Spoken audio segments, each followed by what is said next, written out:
কথার আজকের পর্বে দেখা যাবে অগ্নিব প্রার্থনা করতে একটি চার্চে যায়, আর সেখানে গিয়ে সে বলে, আমার মা চলে যাওয়ার পর আমি কোনো ঈশ্বরের কাছেই যাইনি, তোমার কাছে এসে কি বলতে হয়, কি চাইতে হয় তাও তো জানি না, কিন্তু কেন জানি না আজ নিজে থেকেই চলে এলাম। প্রার্থনা করার সময় অগ্নিবর মনে পড়ে কথার করা প্রশ্ন, যেখানে কথা তাকে প্রশ্ন করেছিল, আপনার আর আমার কিসের সম্পর্ক পাচক মশাই? আপনার এই দায়িত্ব নেওয়া, আমায় ভালো রাখতে চাওয়া, কেন করেন আপনি? অগ্নিব মনে মনে বলে, কি হলো, আমি কেন গোবর দেবীর প্রশ্নের কথা ভাবছি? এই মেয়েটা কি আমাকে ভাবনাতেও শান্তি দেবে না? এরপর অগ্নিব বলে, আমি চাই আমার মা খুব তাড়াতাড়ি গুহবাড়িতে ফিরে আসুক, আমার মা আমার কাছে ফিরে আসুক। মাকে কোথায় খুঁজবো, কিভাবে খুঁজবো? আর তো কোনো রাস্তা নেই, মা ফিরলে আমি যেন তীর লঞ্চটা দেখাতে পারি। তারপর অগ্নিব বলে, তুমি তো জানো গোবর দেবী মেয়েটা খুব জেনুইন, ওর মনটা সত্যিই পরিষ্কার, ভালো মেয়ে, তুমি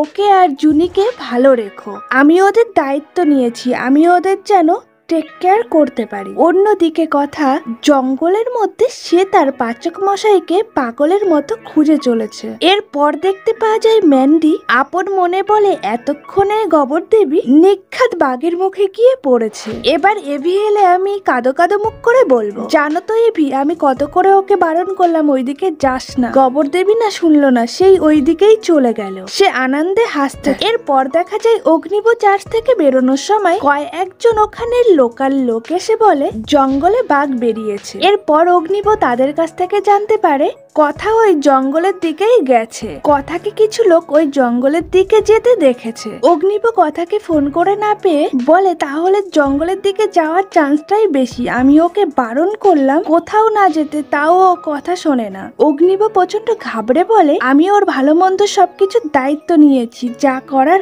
আমাকেই করতে হবে। এরপর অগ্নিব সেখান থেকে চলে যায়। অন্যদিকে দেখা যায় কথা পেছন ঘুরতেই দেখতে পায় বাঘটি তার দিকেই আসছে। এরই মাঝে জঙ্গলে চলে আসে অগ্নিব। বাঘটি একটু একটু করে এগিয়ে আসতে থাকে কথার দিকে। কথা প্রচন্ড ঘাবড়ে যায়, চোখ বন্ধ করে সে ভগবানকেই ডাকতে থাকে। কথা চোখ খুলতেই দেখতে পায় অগ্নিব তার সামনে একটি মশাল জ্বালিয়ে হাতে নিয়ে দাঁড়িয়ে আছে। তখনই কথা ছুটে আসে অগ্নিবর কাছে। কথা প্রচন্ড ঘাবড়ে বলে, এবার কি হবে পাচক মশাই? অগ্নিব বলে, আমি থাকতে তোর কোনো ক্ষতি হতে দেব না, যা হবার দুজনের একসাথেই হবে। কথা বলে, যতদিন না আপনি আপনার মাকে খুঁজে পাচ্ছেন আমি আপনার কিছু হতে দিতে পারি না। অগ্নিব কথাকে চুপ করে থাকতে বলে। আস্তে আস্তে বাঘটি তাদের দিকে এগিয়ে আসতে থাকে। অগ্নিব বাঘটিকে ভয় দেখানোর চেষ্টা করে মশালের আগুন দিয়ে। এরই মাঝে ওখানের কিছু লোকাল লোকও চলে আসে বাঘ তাড়াতে। ভয় পেয়ে বাঘটি চলে যায়। এই সব দেখে কথা অজ্ঞান হয়ে যায়। এরপর অগ্নিব কথাকে কোলে করে হোটেলে নিয়ে আসে। ম্যান্ডি কথাকে দেখে মনে মনে বলে, গোবর দেবী অক্ষত অবস্থায় কিভাবে ফিরে এলো, আর এবিভা কিভাবে খবর পেল গোবর দেবী? কথার জ্ঞান ফেরার পর কথা অগ্নিবকে বলে, আমি তো আজ মরেই যেতাম পাচক মশাই।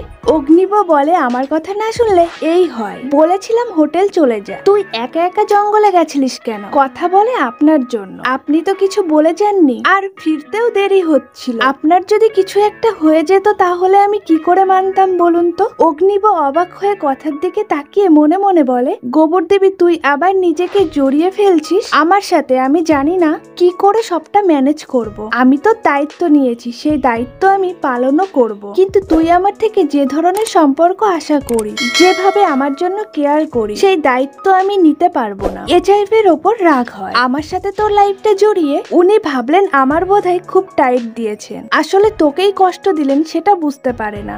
মেয়েটা তুই ভালো। কথা অগ্নিবকে বলে, আপনিও ওইভাবে আমার দিকে তাকিয়ে থাকবেন, উত্তর খুঁজছেন তাই না?